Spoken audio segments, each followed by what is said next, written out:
et vous avez un zip code qui est l'équivalent du code postal. Et lorsque vous parlez de crédit, celui-ci est inséré, emmagasiné au sein de code postal. En parlant de l'Internet, le lettrage et codage du net, du web, les liens entre différents domaines du net sont liés entre eux via le code postal. Vous verrez que ces codes postaux sont effectués, désignés selon certaines lignes de pouvoir, avant même qu'ait établi le code postal, c'est-à-dire ce que vous connaissez comme étant les ley lines, L-E-Y, espace L-I-N-E-S. Car le terme est assez difficile à traduire en français, il n'y a pas un terme exact français pour le terme ley lines. Vous verrez que ces codes postaux sont effectués, désignés selon certaines lignes de pouvoir avant même qu'ait établi le code postal, et ces nombres et chiffres sont sélectionnés selon les lignes de pouvoir, les degrés de longitude et de latitude. Et ce que beaucoup de programmateurs ignorent est que de nombreuses lettres de l'alphabet sont enlevées et manquantes pour ce qui est du codage de la connexion entre certains domaines du web. Et ce que beaucoup de programmateurs ignorent est que de nombreuses lettres de l'alphabet sont enlevées et manquantes pour ce qui est du codage de la connexion entre certains domaines du web. Et à titre d'exemple, dans la programmation, et lorsque vous effectuez votre compte, c'est-à-dire lorsque vous commencez à établir le codage du programme, ceci est considéré comme étant un échantillon. Et afin de faire cela, il convient d'utiliser une certaine lettre spéciale, le X, qui correspond à la 24e lettre de l'alphabet. Et où voulons-nous en venir?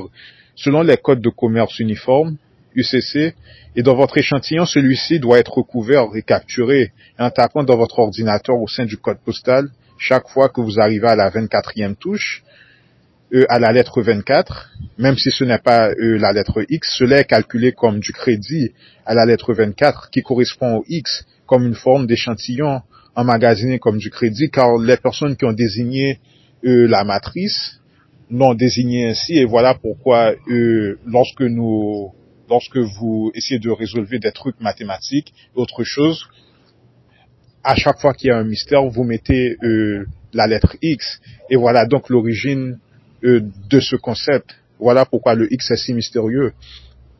Et ceci peut donc être converti en tant que monnaie au fil du temps. Et c'est le stratagème de comment trouver et identifier de la monnaie invisible, mais présente en potentialité pour ce qui est de la monétisation au sein du zip code et du code postal. Mais ce n'est pas tout. Il vous faut identifier la localisation de cette monnaie potentielle et comment la sécuriser via le codage spécifique. Et lorsque vous achetez quelque chose via le zip code, le code postal, ceci est considéré comme un échantillon qui se transforme en compte en banque. Il y a certaines lettres manquantes pour ce qui est du processus de conversion de la monnaie selon le code de commerce uniforme. Et les avocats sont en connaissance de ces trucs. Mais il existe un secret encore plus profond dont la majorité d'entre eux ne sont pas au courant. Et ceci car n'oubliez pas que la monnaie est d'abord perçue comme des modalités de lettrage.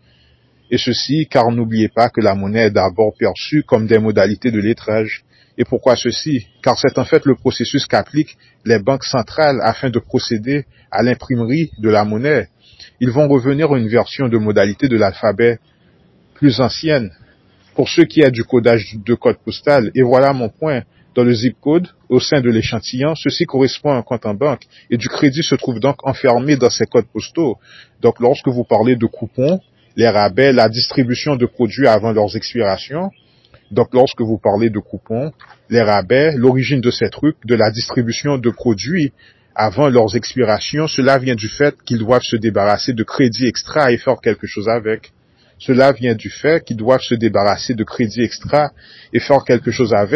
Il y a quelqu'un qui paie pour cela, et certains nomment cela le crédit de tout le monde. Et ceci est matérialisé et manifesté via les codes de commerce uniformes. Et voilà pourquoi ils aiment lorsque les gens participent aux relations intimes, du fait de la vitesse de l'échange proportionnellement à la quantité de l'énergie générée, la vitesse d'exécution d'énergie qui est générée lors des relations intimes. Et c'est là le contraire de par la vitesse de l'échange. Mais cependant, lorsqu'il y a trop de relations intimes au sein d'une région particulière, donc au sein d'un zip code particulier, À un certain point, la grille de réseau peut être court-circuitée de par l'électricité générée par les relations intimes et de par la denseur de l'électricité qui réduit la vitesse de commerce au sein de cette région à cause d'un genre d'embouteillage, de blocus énergétique, du crédit extra qui doit être déplacé. Et, et où voulons-nous en venir? Car vous avez des lettres qui représentent des chiffres, des nombres et des numéros. Et lorsque vous êtes un expat de la matrice, vous devez non seulement compter, mais aussi ajouter des lettres, les compter à ces lettres que vous avez initialement comptées. Et car je connais la valeur réelle de ces trucs, vous pensez juste que vous regardez la télévision, et ceci car YouTube est un stock de biens immobiliers, d'échanges et de richesses. Et vous pensez que cela correspond à de l'argent, et croyez-le ou pas, la monnaie, l'argent est déposé en tant que lettre avant que cette forme de lettrage particulière soit convertie en tant qu'unité. Et voilà où beaucoup de gens sont coincés, car ils ne comprennent pas cette étape. Mais comment cela? Et ceci car beaucoup de gens aiment débuter avec les chiffres et nombres et vous voulez sauter une étape fondamentale. Et j'ai fait la même erreur. En débutant l'étude des nombres, je suis tombé sur le fait que les lettres, le lettrage et les symboles sont apparus avant les chiffres et les nombres. Mais comment donc pouvez-vous compter quelque chose sans avoir besoin de les mesurer? Et vous avez besoin de lettres, le lettrage, un composé de sigils et de symboles, afin de mesurer quelque chose. Et voilà donc le mystère du zip code et comment faire une étape initiale, afin de faire de rechercher le zip code et où l'argent se trouve. Ce que les gens ne réalisent pas est que la loterie a été fondée par le sport, le hockey, le NHL notamment. Et le nombre de vues ne constitue pas tout. Les nombres concernent les régions, localisations où vous vous trouvez. Les nombres concernent les régions et localisations où vous vous trouvez. Comment décoder cela? Les équipes originales sont majoritairement situées vers les localisations où des sociétés secrètes ont jadis été établies. C'est donc une cabale secrète qui renvoie au sujet des nationalistes et des patriotes. Donc lorsqu'on me décrit comme un rebelle, un fourbe, à l'origine c'est ainsi que les pays ont été établis via le sport, le pari, la société, les corporations, et c'est ainsi que le zip code a été établi. Donc, afin de traquer l'argent, les ressources, la drogue et le sport, il faut traquer le zip code des différentes équipes nationales. Et tout cela mène à l'œil une technologie valant des milliards de dollars et éventuellement aux extraterrestres. Et c'est ainsi que le zip code a été établi. Donc, afin de traquer l'argent, les ressources, la drogue et le sport, il faut traquer le zip code des différentes équipes nationales.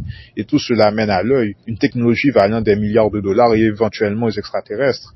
Car eux, ces chiffres et ces nombres, eux, renvoient vers certains endroits. Mais c'est à vous d'être en mesure de décoder ces trucs. Donc, à un certain point, il faut faire des études poussées pour l'étymologie, ce qui a trait au truc de chiffres et de nombres, car n'oubliez pas que lorsque vous parlez de craquer le code, le matrice est contenu au sein de certains codes. Et c'est pourquoi il y a beaucoup d'hackers qui représentent des menaces pour la matrice, car ce sont vraiment eux qui arrivent à craquer le code. Pas que des hackers, mais des occultes aussi, mais vous comprenez que les hackers sont des craqueurs de code. Donc, en craquant des codes, éventuellement, ils peuvent craquer le code de la matrice. Et je ne sais pas si cela est vrai ou pas, mais vous savez que la matrice possède un code spécial et la matrice est en mesure de changer de code. C'est-à-dire que lorsque la matrice désire changer de programme, la matrice change de code, mais la matrice a elle-même a de base un code original. Et je ne sais pas si ce code est changeable ou pas, ou si la matrice change ce code. Donc voilà pourquoi l'étude de ces trucs est extrêmement importante.